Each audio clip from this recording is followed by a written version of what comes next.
Diskusi di antara Bang Budius Piliang, pengasuh atau host dari Unpacking Indonesia yang kita juga kenal sebagai anak sulung Mulyono, kumpulan para ternak Mulyono. Mungkin saya juga termasuk dari kumpulan ternak Mulyono.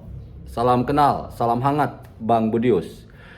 Dengan staf ahli Kapolri, Irjen Polisi Purnawirawan Arianto Sutadi, menurut saya sangat menarik untuk kita jadikan titik tolak dalam rangka diskusi kita pada kesempatan kali ini. Ketika Arianto Sutadi mengatakan bahwa siapa yang berteriak-teriak bahwa Sandi Utama yang kita kenal sebagai orang pertama yang memposting ijazah Pak Jokowi di media sosial itu harus ditangkap duluan, itu adalah orang yang tak berotak.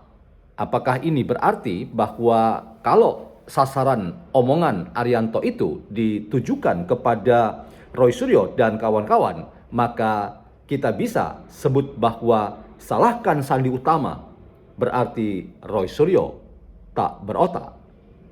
Nah, disinilah saya ingin memperlihatkan Arianto Sutadi membongkar logika tabolak-balik dari Roy CS. Nah, teman-teman, selamat datang dalam channel YouTuber NKRI atau Simon John Official atau Meragukan Filsafat, sebuah channel yang secara sadar dibangun untuk turut mengedukasi ruang publik virtual Indonesia tanpa berpretensi untuk menggiring opini kita mempercayai pandangan-pandangan dalam channel ini. Terima kasih, salam kami dari YouTuber NKRI untuk teman-teman yang membesarkan channel ini dan terus mengawal demokrasi kita dengan kewarasan sosial dan jangan mau kalah dengan politik fitnah dan politik kebencian.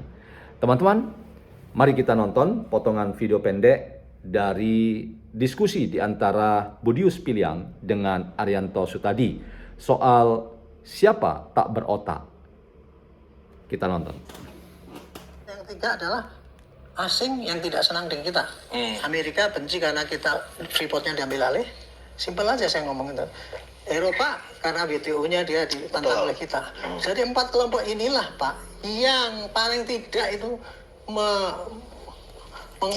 mengorkestrasi itu terjadinya ini Pak, gonjang-ganjing ijazah palsu ini tadi. Apa kan benar akhirnya kan panjang berkepanjangan kan. Di satu sisi sini dulu pertama kali waktu di tingkat aja di Barreskrim, wah udah ribut, Barreskrim nggak benar ini. Peradilan yang di mana di Klaten itu, padahal itu kan sudah pengadilan yang sudah resmi kan, sesuai dengan peraturan yang apa adanya gitu. Itu aja itu nggak benar itu. Harus tunjukkan ijazah palsunya apa? Ijazahnya kan gitu kan. Kok bisa diputus? Dia kan menolak suatu istilahnya sistem pengadilan yang sudah berjalan di Indonesia itu pun ditolak kan itu Pak. Itu yang terjadi kan, makanya sekarang terus itu berjalan terus ya karena memang itu tadi unsurnya kepada antara yang itu tadi sih Pak. Yang pro dan kontra itu tadi yang digede-gedein kan gitu kan. Karena kepentingan daripada orang yang di belakang itu. Nah tapi untuk pembahasan sekarang ini Pak, saya kalau ditanya oleh Bapak, saya dalam pembahasan saya nggak pernah orang ini apakah dia nggak pernah saya. Iya. Saya nggak pernah lari ke situ, saya hanya pembahasan ini saya pure pada proses penanganan Pak. Proses penanganan kayak gini ini, kalau menurut teori penyidikan yang murni itu kayak gini. Tetapi di sisi lain, sana ingin memaksakan pembuktian-pembuktian yang menurut teorinya sendiri, Pak. Dan diyakini itu suatu kebenaran. Celakanya, Pak, orang-orang ini, Pak, yang, sorry lah saya sebut orang yang itu tadi, yang anti dengan Pak Jokowi itu tadi. Dia memakai gaya, kalau silat itu ya mungkin silat butongpai apalah gitu. Artinya gitu. Sedangkan sini pakai Shaolin. Iya benar. Kalau butongpai itu colongnya gini Pak, bahwa saya begini-begini boleh. Baca pedang dari belakang boleh. Kalau Shaolin nggak boleh kan, harus dari depan misalkan kayak gitu. Iya. Masing-masing menganggap dirinya itu benar Pak gitu. Yang sini bilang saya meneliti, mau saya dikriminalisasi. Coba gitu. Ya kan, saya meneliti. Padahal penelitiannya itu apa? Saya bilang penelitian gombal dulu. Penelitian gombal nih Selang Baru nih. Iya kan, Yang karena setahu saya buktinya orang sering bilang itu penelitian abal-abal. Nah ini Selang Baru nih Pak Arianto nih, itu penelitian gombal. Iya, iya. Yang namanya penelitian itu Pak ya, kalau membuktikan suatu kebenaran itu ya pasti ditangkap dulu apa yang akan dibuktikan. Betul. Pak. Ini asli apa enggak? Ini ditangkap dulu, carilah pembanding yang lain. Betul. Yang asli-asli ini. Orang dia nggak punya kok. Enggak, dia kan nggak ada. Nggak pernah lihat ide Begitu yang asli ditanya, Pak Jokowi. apakah Anda yakin bahwa ini adalah asli? Itu apakah Anda yakin? Jangan-jangan yang Anda teliti itu adalah yang palsu. Salahkan si Sandi dong. Coba otaknya di mana itu, Pak? Itu kayak gitu ya, dengan vulgarnya kayak gitu ya, menggiring publik itu. Kalau bagi orang yang nggak ngerti kan ya tergiring kan. Iya. Bagi saya yang ngerti yang namanya penelitian itu, saya nggak pernah, saya tidak dokter ya, nggak pernah. Tapi sarjana pernah bolak-balik ya. Tapi yang namanya yang meneliti itu, ilmiah itu, pasti metode penelitian itu kayak gitu Pak. Bagaimana ngambil sampel ya, terus kemudian bagaimana metode pembandingannya itu, cocok apa tidak, itulah baru bisa diakui. Kasarannya kayak gini ya Pak, kalau meneliti orang hewan sakit, ya pakai dokter hewan dong. Jangan dokter manusia ngaku bisa meneliti masalah hewan. Harus yang ahlinya bidang itu lah. Ini yang terjadi di sana kan gitu. Dia bukan ahli itu. Peluangnya yang disarankan oleh Pak Ugro itu rasanya nggak masuk akal Pak ya. Apa? Penerimaan abolisi, karena abolisi itu kan wilayahnya presiden. Tapi Pak. kalau Ya, presiden mau Pak, ini tinggal Pak Presiden aja. Ya sebenarnya kalau presiden mau apapun bisa Pak. Bisa Pak. Ya, kan begitu. Iya. Ya, kan? Seperti kemarin itu Tapi ya. begini Pak, dalam pandangan saya, case ini saya melihat sebenarnya presiden kayaknya sudah mendapatkan informasi valid ya dari Pak Jokowi bahwa beliau sudah melihat ijazah Pak Jokowi itu asli. Makanya ini dibiarkan saja sampai Ya. akhirnya orang-orang ini menelanjangi dirinya sendiri dan itu sudah terlihat Pak. Iya. Jadi memang sengaja juga nggak ditahan oleh Polda Metro, ya kan? Dibiarkan juga menjadi narasumber di mana-mana pada mereka sudah menjadi tersangka, ya karena menurut para petinggi kita ini Pak, ya Pak Prabowo, Pak Jokowi, ya kan Pak Sigit juga, pasti mereka kan sudah tersangka nih. Mereka akhirnya karena panik akan menelanjangi diri sendiri, akan kebongkar tuh dengan sengaja atau tidak sengaja akan kebongkar, dan ini sudah kejadian Pak. Sudah terlihat bahwa satu penelitian itu ya, misalnya mereka tuh tidak punya tidak terdaftar di BNSP Pak yang mengaku peneliti-peneliti itu Pak. Itu kan. Itu kan fatal Pak.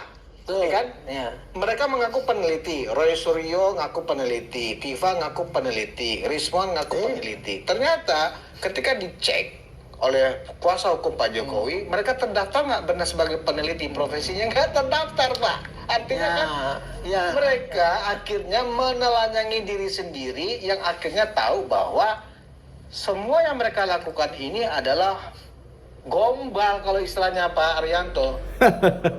Iya, teman-teman, saya potong di situ supaya kita punya waktu diskusi ya.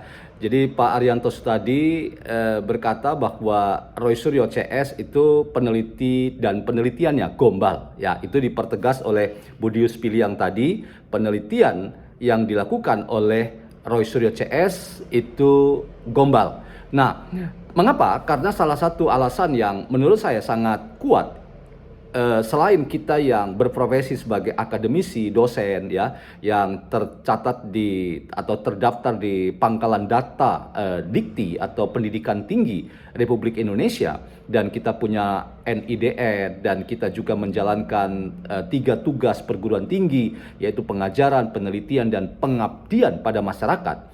Maka mereka-mereka yang menyebut diri sebagai peneliti ya harus mendaftarkan profesi mereka di Badan Nasional Sertifikasi Profesi.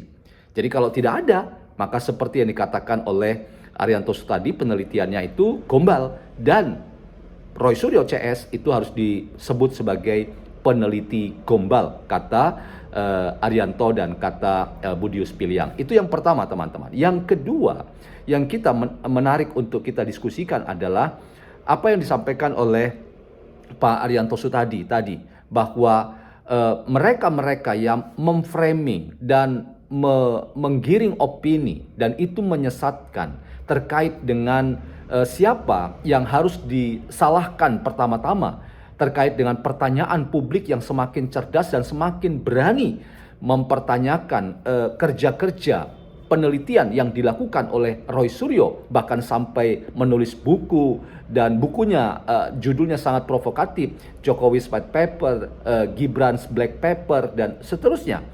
Maka pertanyaan atau pernyataan Arianto Sutadi ya berarti harus disalahkan ya ketika Roy Suryo tidak bisa menunjukkan ijazah asli yang ia teliti dan ia jadikan titik tolak untuk menyimpulkan 99,9% ijazah Pak Jokowi itu palsu. Maka ia gelagapan ya, ia kemudian menjadi terbatuk-batuk ya karena ngotot mengatakan ijazah Pak Jokowi itu palsu, tapi ternyata Bestari Barus di channel stasiun televisi yang lain di Nusantara TV kalau saya tidak salah, pernyataan Bestari Barus itu sangat tajam sekali untuk mempertanyakan, lah yang Anda pegang Roy Suryo berarti palsu juga kalau menuduh apa yang Andi Aswan pegang itu palsu. Nah inilah teman-teman yang benar dikatakan oleh Budius Piliang. Makin lama mereka-mereka yang ditersangkakan ini makin blunder dengan pernyataan-pernyataan mereka sendiri. Dan ketika mereka menuduh Sandi Utama itu yang harus pertama-tama diproses, dipolisikan atau ditangkap, maka Arianto Sutadi katakan, otaknya di mana? Ya, berarti tidak berotak. Karena apa? Membalik logika sesat, ya. Jadi logika terbolak-balik dibongkar oleh Arianto Sutadi. Nah, teman-teman, dua hal yang saya ajak kita berdiskusi dan ini menurut saya kita harus ya jangan termakan dengan polemik yang seolah-olah ini ilmiah, tetapi ini sebetulnya seperti yang dikatakan oleh Budius Piliang dan Arianto Sutadi, ini penelitian gombal dan ini adalah para peneliti gombal juga. Artinya apa? Mereka tidak punya persyaratan-persyaratan yang dasar dari status mereka sebagai peneliti. Dan saya ingin katakan, menyalahkan Dian Sandi Utama itu adalah tindakan yang tidak berotak. Nah, ini tegas dikatakan oleh Arianto Sutadi. Nah, di sisi lain teman-teman, saya ingin memberikan ulasan bahwa Arianto Sutadi dalam keseluruhan diskusi dengan Budius Piliang di Unpacking Indonesia, ya, anak sulung Mulyono, ini memberikan informasi juga yang menarik bahwa ini terlalu lama dibiarkan, kemudian menjadi liar dan akhirnya mempertajam segregasi sosial kita atau pembelahan sosial kita. Dan Pak Arianto Sutadi tegas katakan ini yang salah dan terlalu lama itu adalah kepolisian, dalam hal ini Polda Metro Jaya. Karena itu saran dari Arianto Sutadi agar ini jangan dilama-lamakan karena dampak sosialnya terlalu besar. Karena itu ya Arianto Sutadi menyarankan agar kepolisian cepat untuk mengambil kendali pelimpahan kepada kejaksaan agar ada proses penuntutan dan penyidangan sampai kemudian ada proses hukum yang berlanjut selanjutnya. Nah, teman-teman, kembali ke pokok diskusi kita, ya. Arianto Sutadi tajam ketika menguliti Roy Suryo sebagai peneliti dan penelitian gombal. Dan itu diafirmasi oleh Budius Piliang, itu pertama. Yang kedua, kita bisa mengerti bahwa kubu Roy Suryo sekarang sangat terdesak ketika banyak orang mulai berani mempertanyakan apa data ya yang dipakai oleh Roy Suryo terkait dengan penelitian dan kesimpulan ijazah Pak Jokowi itu palsu. Ternyata itu juga adalah data yang palsu. Dan ketika ia mengatakan yang ditangkap, yang diproses harusnya Dian Sandi, itu adalah tindakan tak berotak.